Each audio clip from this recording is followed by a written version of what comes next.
Did we underestimate them? No, they were just better than we expected.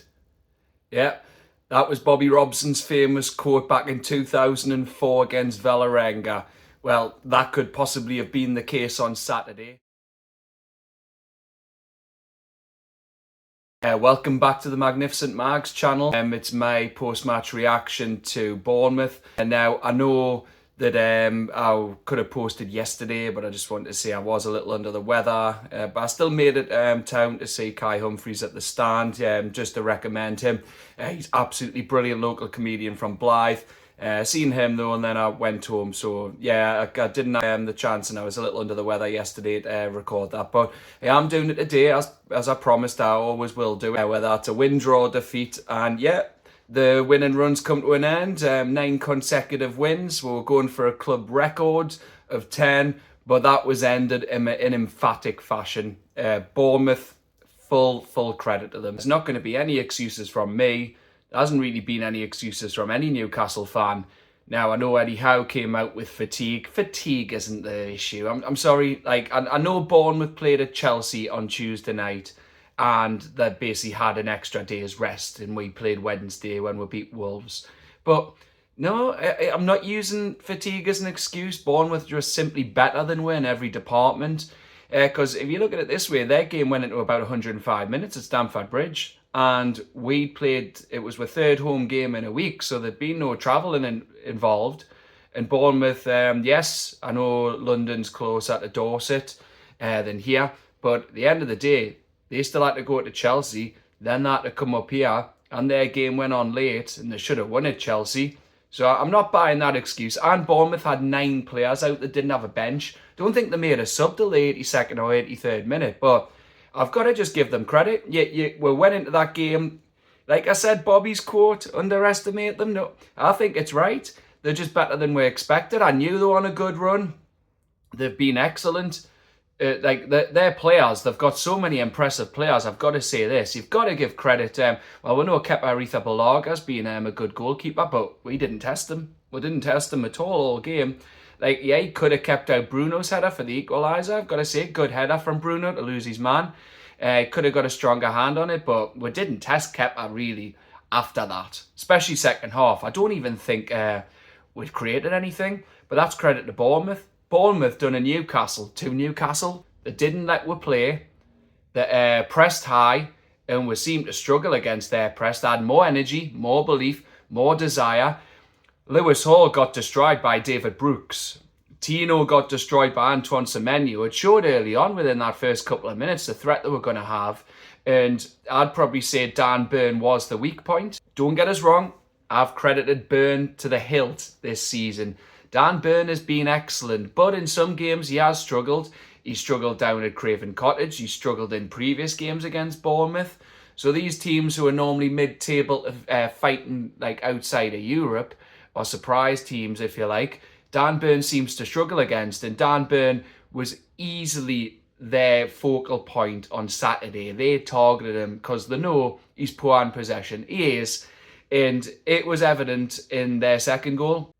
He's not good on the ball, and he was trying so many hospital passes, and it was just bad. And what Newcastle do, what Bournemouth done to us, doing a Newcastle to Newcastle, as I said, they had them trigger points. So they let Burn have the ball. They knew he was no threat with it. So having 2 left-footed centre-backs, both left centre-backs, it has worked to this point, but we've just came up against the best team I've seen home or away this season.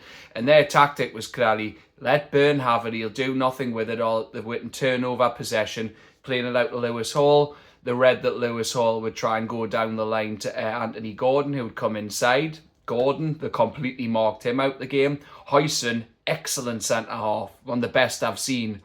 He's completely marked Isak out the game. Isak didn't have a sniff. You wouldn't think he'd scored 8 and 8. But again, it's credit to Bournemouth. They were fantastic. Semenyo, Christie, Kirkes left-back, Huyson at centre-back, Brooks, Utara, who's in for the injured Evan Nielsen. His pace, he was a nuisance all game. He didn't let the centre-backs rest. And Sven Botman, when he was going long, he had to use his right foot and he's left-footed, so there was another turnover possession. Bournemouth just had more desire and will. They wanted it more. They were winning every first ball, every second ball. We just didn't look at the races. I'm not using fatigue as an excuse for that. Bournemouth just wanted it more. And that was worrying. But again, you can say we've won 9 in a row. We're due an off game. But Bournemouth, in all honesty, I'll go back to it though, sorry, slightly off topic. But Burn, they let him have the ball. I'll just go back to the first goal, though. We'll revisit that, and then I'll go back onto Burn, which cost with the second. But yeah, just it was poor.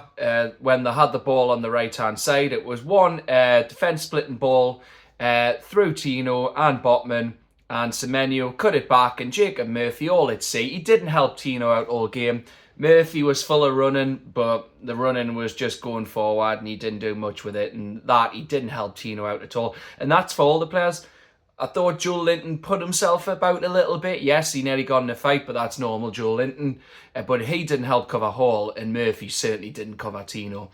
And Semenyo, easy ball back. No one marking Kluivert, which should have been Murphy's. Let him go. Ball watching. Dreamland, wherever he was, heading into that place, and it was an easy finish in the bottom corner for Kluivert. And then you go on to, we got the equaliser. It kind of summed up all day, though. Some were set pieces. I know we scored from the retaken corner, but Gordon's corner looked uninteresting, flat, cleared by the first man. Hall, yeah, then put it back in. And Bruno got on the end of it, a good header. As I said, I thought Kepa maybe could have got a hand to it, but not complaining. You thought, great. So yeah, them 5 minutes seemed the best 5 minutes from the equaliser. We had more of the ball. We're trying to create things with it. The crowd were up. I've got to say, yeah, because it was a flat crowd again. You know, it's in the 12:30 game. It'll be a little bit down. People maybe haven't had as much to drink. Some get up when they've had a drink. Others just seem to be a bit more lively when it's a nighttime game. Again, I know it was a short turnaround from Wednesday, but 12:30 games are always tricky. But there was nothing happening on the pitch to get the crowd up until then 5 minutes after the equaliser. And I thought, great, okay, we're creating things. We're trying to make things happen. Again, we didn't get a shot on target, but there we go. But then we just shot ourselves in the foot. Their tactic continued. They let Burn have the ball. He's not good with it. Hospital pass to Bruno, had 2 to 3 men on him. It was clearly a game plan. They knew if they're stifled with creative players like Bruno and Tonali.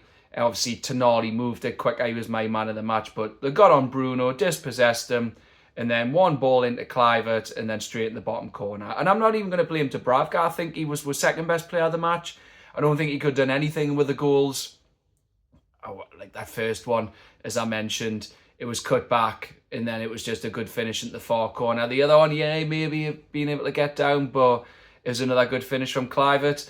And then you go on to the third goal into that second half. We're pushing and pushing. As I said, we're set pieces, just summed the game up. Not only Gordon's corner, when we had other set pieces, they either went to Kepa or they were easily cleared.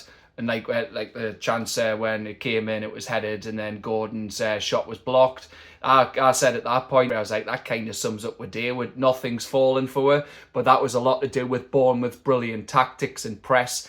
They just didn't let her create anything, get in any sort of rhythm, any stride. And then the third goal, brilliant from Kluivert again. Newcastle was sloppy in possession, would won it in the corner, and he had the emergency corner. And Gordon, just a sloppy pass straight to their player, came to Kluivert, and he just used Burns' 6', 7 foot frame as a shield. Dubravka unsighted, straight in the far corner there, nothing you can do, excellent finish. And he got another hat-trick, because if I remember right, his last hat-trick was 3 penalties, so it's his first from open play, but it was a brilliant hat-trick. You've got to give him credit for that, and I think he's already got more goals. Someone said, maybe TNT after, that his dad did in a whole season for us, so fair play to him. And then the fourth goal, you've got to give credit to Kirkes. Kirkes, I believe his brother, they said, is fighting in Ukraine, so that was a big moment for him. Whipped his top off, took a yellow for the team, can't blame him, what his family have went through. And he was solid all game to get that far up the pitch, going into like the 94th, 95th minute, whatever it was. To then sell Trippier to do the step overs, cut it back, and then immediately shoot into the far corner. It was a great finish. And you know what? I wasn't even... Yes, you're annoyed and frustrated about how poor Newcastle were, but Bournemouth were good value. They could have had 5 or 6, to be honest, and you couldn't have complained. They were that good. They were that dominant.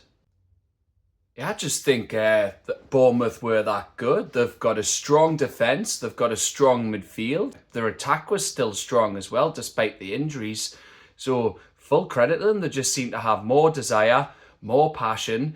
And you're thinking, with us, where's our desire? Where's our passion? Because, look, some people will criticise that. Well, yeah, I went through the game at times saying why they had more yellows than they had. They came out with I think it was 17 fouls. We had 6. They got, was it 5 or 6 yellows? But one of them, as I said, was Kirkers at the end taking his top off. But yeah, they were just jumping into tackles, winning the ball up, disrupting, we're getting us frustrated. We're getting under our team's skin and the crowd's skin. But it was a good tactic. Can't complain. Look, every team does shithousing. Like the keeper rolling to the ground when he catches a ball, wasting time, switching to the other side of the 6-yard box, going down when there's little touches. But we've been doing it. They just shithouse Newcastle when Newcastle have been shithousing everyone else. You can't complain when it's on the other foot. We just need to be a bit more streetwise. Normally we are, but players, even when there was like nasty tackles, they didn't seem to be like getting on Atwell's back. And yeah, Atwell let things go, but in a way, was it refreshing that he was letting things go, like letting the game like flow naturally like it used to back in the 90s and certainly the 80s. But obviously I grew up mainly the 90s and seeing like all the like heavy challenges, roughing players up. And you're just thinking, well, if he's letting that go, surely Newcastle can leave a foot in or bring a player down. But we just didn't seem to do that. Now, I'll go into my man of the matches in a minute, but I think our best players, I think Joe Linton had an alright game.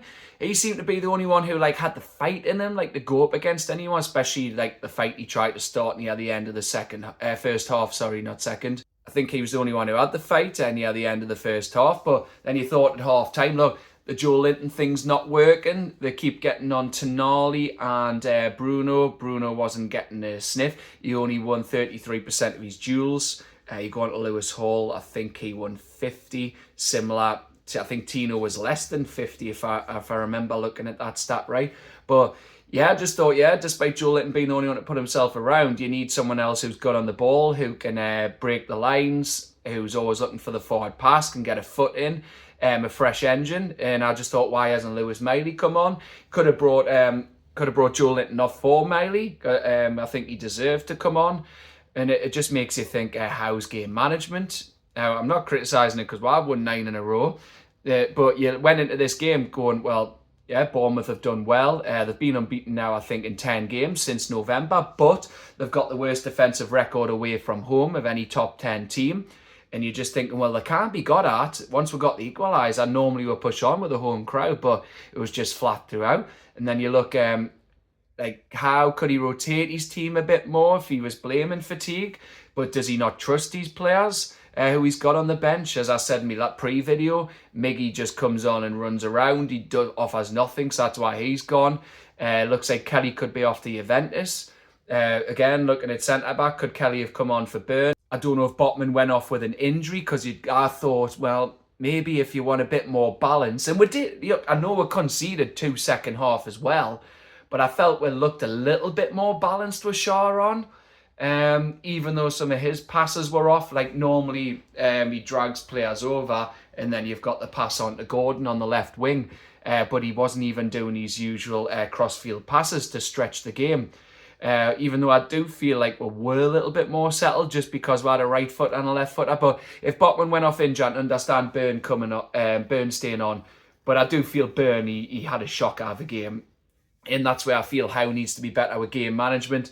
When it's 1-1, we were pushing too much. Should we have just seen out half-time? I'm happy at half-time to come off here with a 1-1 and then they scored. So that shut me up. But yeah, I think Burn should have came off, unless obviously Botman was struggling. Then I understand why he stayed. Like a bit more balance in the team, mainly for Joe Linton. But yeah, it didn't work. And then again, Howe changed to a 4-4-2. Hasn't worked against West Ham. Hasn't worked against Brighton. Who was the other games? Was it Fulham away or Brentford away? He tried 4-4-2 on Saturday. Didn't work. So he's got to abandon this 4-4-2. But I just sum it up this way. Can have absolutely no complaints with that defeat. Look, it's a wake-up call. It can be a reality check. Yes, we have dropped a place after City comprehensively smashed Ipswich yesterday, 6-0 at Portman Road. It's still tight in that league. We've just got to make sure we bounce back. But I've got to say this about Bournemouth as well. They just had more energy, more belief. They were better on the ball. They won first balls. They won second balls. Stronger in the tackle. And every time we got near their box, the surrounded were numbers. Our final ball was lacking. They created a turnover and they just countered with pace. Honestly, like I said, they could have scored 5 or 6 and you couldn't have any complaints. But we've got to look at it this way. Perspective is needed. It's no question, no like worrying things need to be asked right now. Defeats can happen. We've played the best team, I feel, out of anyone home and away this season in terms of a complete performance. It was a complete performance, start to finish from Bournemouth. Bar maybe 5 minutes, but we didn't do much. On that run, though, we've won 9 consecutive games. It had been 6 in the league. We'd scored 26 and only conceded 3. So yes, I know we have dropped a place. If Chelsea win at Stamford Bridge tonight against Wolves, they will drop to 6th. But it is still so tight in there. We'll go to our next game against Southampton. Look, yes, if we get beat there, you might worry, but we've got to be beating Southampton. They're still in single digits for points. They're awful. They had some encouragement the other night. Look at Old Trafford. They should have won. They should have won at Old Trafford the other night. They were great there, but they lost 3-1. But then you look on the flip side, they then go to Forest, high-flying Forest again. Special mention for Elliot Anderson getting his first Premier League goal. Delighted for the Geordie. And Chris Woods still in form again. So, yeah, well done to Forest. They're flying again. They beat Southampton. So what we've got to do is go down to St Mary's and we've just got to win that game. Then we'll be back on track. Because if I think right, City are playing Chelsea. So both of them teams can't win. So in further cement we're placing the European spots, stay in the Champions League places, and then we'll have Fulham at home. Now, Fulham's next game is home to Man U on Super Sunday this coming weekend. So, yeah, we need to win to keep that 5-point gap, because if we lose at Southampton or draw and then Fulham beat Man U as they should, because Man U were one of the worst teams in the league yesterday, as we saw, losing to Brighton, then, and that's what Amarim said, then there could be 3 or 2 points behind, where then it is squeaky bum time. And we'll want to be going into that with hopefully 2 wins and the confidence for the second leg against Arsenal. Now, credit to Raiola, he's beaten Howe, Ange, Pep, Arteta and Amarim this season. So full credit to Bournemouth. As I said, he's a really good up-and-coming manager, and Bournemouth are going places this season. Good luck to them for the rest of the season. No hard lines. You fairly won fair and square. Should have been more. And if they get Europe, fair play to them, especially with their budget, their injuries, and the size of the vitality. They're punching above the weight, and it's great to see in the league. Having Bournemouth up there, Forest up there, us, it's excellent. So anyway, that's it from me for now. I will be back on Friday with my preview for Southampton down at St Mary's. But otherwise, thank you very much for watching. Please turn on the notification and please continue to like, comment, share these videos and subscribe. And for now, have a good week everyone. Take care. Bye bye for now.